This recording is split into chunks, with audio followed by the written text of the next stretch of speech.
Welcome to part 2 of IFS myths. We are going to talk about right now 3 myths about who you are and what your role is in parts work. Hi, I'm Lucille Aaron-Wayne. I am an IFS therapist, a Jungian, and an art therapist.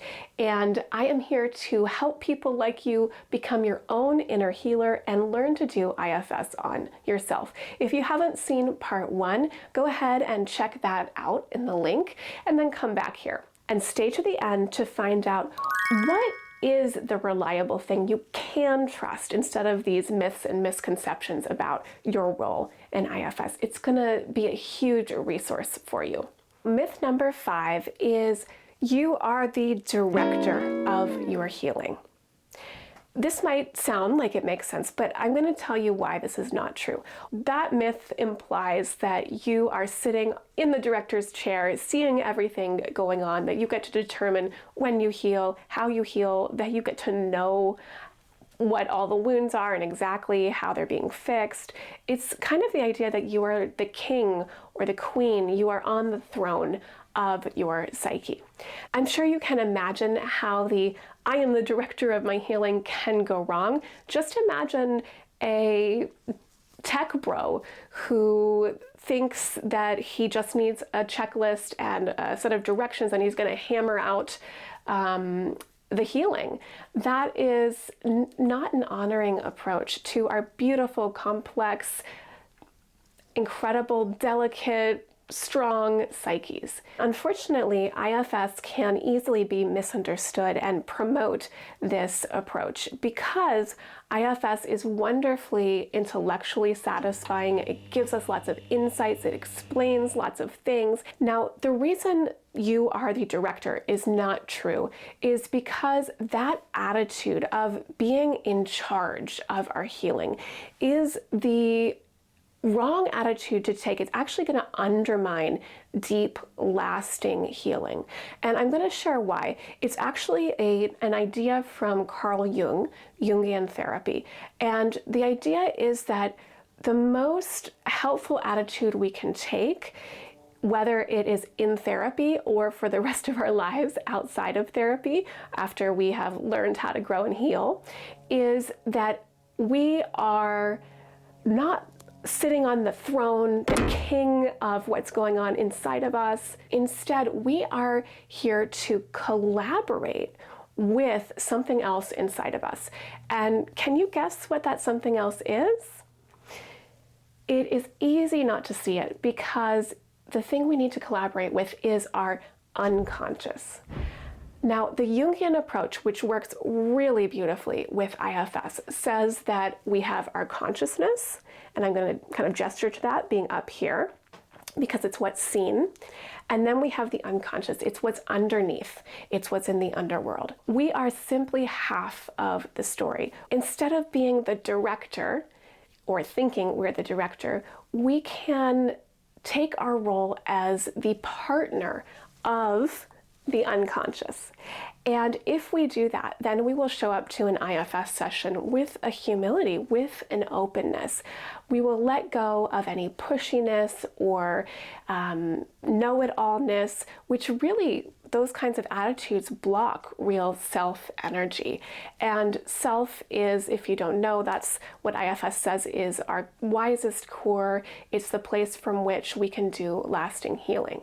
Let's replace this idea that you are in charge of your healing with the awareness that you are responsible for your healing and you are responsible to set up the conditions as best you can and show up for healing. You are not the all-knowing God who gets to determine and gets to understand everything, but you are a collaborator. And isn't that reassuring? It does kind of take the pressure off of us to understand and to dig into every crevice and every memory and just trust that there is something greater that we may not understand exactly that is moving and supporting us on the shared project of healing. Here's our myth number 6. You are self. That is who you really are. It sounds wonderful. I almost feel guilty telling you it's not true. But when we believe we are self, we are bypassing and actually exiling a huge aspect of our being, which is all of our parts. Let me first validate why you might believe that who you are deep down is self, and that that is the most real, most accurate description of your being. When we are in self energy, we feel a set of qualities that are characteristic from person to person.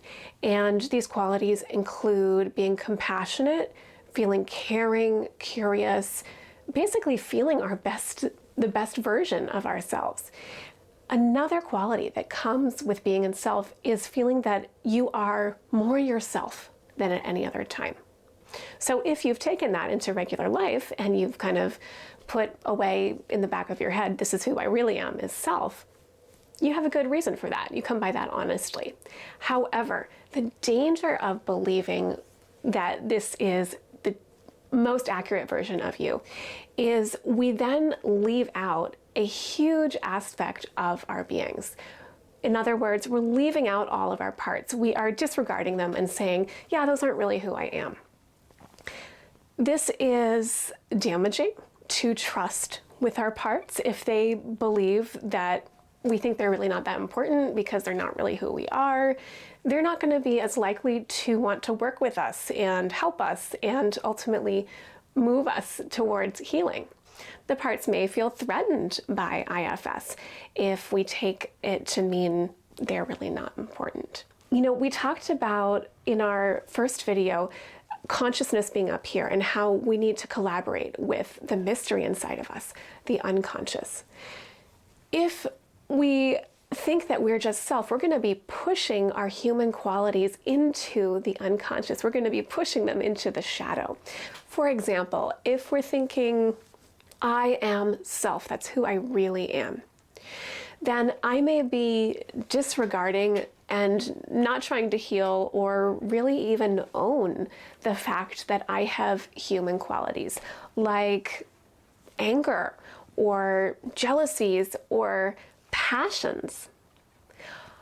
Our parts are a wonderful aspect of being human, and being human involves both the transcendent, the self, and the more base, less idealistic qualities. Lasting healing requires an acknowledgement of the reality that we include both the transcendent qualities like self and the human qualities, which may be ugly, also may be a lot of fun. We can hold both. We don't have to say that one is more important than the other. So the truth here is you are self and more. You are transcendent and human. You are self and parts. You are calm and curious and passionate and angry and super excited and learning about things in depth and seeing the whole picture. All of that is you. We don't need to disregard or downplay or minimize one aspect for the other to be important. You can be both self and parts. It is time for myth 7. Here it is. You should be in self all the time. If you're doing IFS right, you'll be in self. You won't be in your parts. This is the myth that inspired me to make this whole series because it is something that can drive us up the wall if we believe it. So let me tell you why it's not true. 1, it is not possible to be in self all the time. And 2, I'm going to argue that it's not even desirable. But first, let's start with why it's not possible. Just like we already talked about, the idea that who you really are is self is leaving out a very important aspect of your being, that is your parts. And if we are really going to value our parts, that means that they need to get to live. And to the second point, that it's not desirable. This again goes back to the fact that we are human. And one of the wonderful things about being human is having our parts and getting to enjoy them leading, getting to enjoy that charge that you get. Maybe you've noticed when a part takes over, or maybe if you've done an IFS session and you've allowed a part to fully blend with you, so you see from its perspective and you feel its feelings, that feels really great. I wouldn't want to live in a world where I was deprived of that. You know, if we were transcendent beings only, then maybe it would be possible to be in self all the time, and maybe it would be desirable. But as humans, we get to have this joy of being in our parts. So what are the dangers if you think you are supposed to be in self all the time? Mainly, it goes back to self-trust. We can start to think that our very humanness, our very natural way of being, is rotten. Let's imagine instead, if you're not trying to be in self all the time, what if you could simply relax and trust that your system has been taking care of you this long? If you don't want to be just directed by a part and you don't want to be striving to be in self, what's the alternative? That's something that I specialize in my IFS mastermind, where you learn how to do solo IFS. We'll go over that in a future video. But for now, I just will leave you with this reassuring, validating idea that it is completely natural and unavoidable to not be in self all the time. The reason I'm so passionate about teaching you that it's a fool's errand to try to be in self all the time is that this very misconception brought me so much heartache and confusion and frustration, and actually damaged my self-trust. Believing this idea sets us up to fail because it's not possible to be in self all the time. It sets us up to miss out on enjoying our parts. It sets us up to think something is wrong with us. You will be trying to be in self, which by definition undermines it. It gets us into something called a self-like part. We can just trust, you can just trust that your system is going to get you through the day in a way that works for you. And like a biological system which seeks balance, your parts and self inside of you are going to find a way to keep you going. You don't have to monitor them, and you don't have to be evaluating yourself on your performance for a day. Were you in self a certain amount of time? If you weren't, oh no. As you heal more and more, it's going to feel more and more comfortable to simply follow your spontaneous responses, your passions, and your emotions when you are in regular life. You won't feel the pressure to be vigilant about being in self all the time.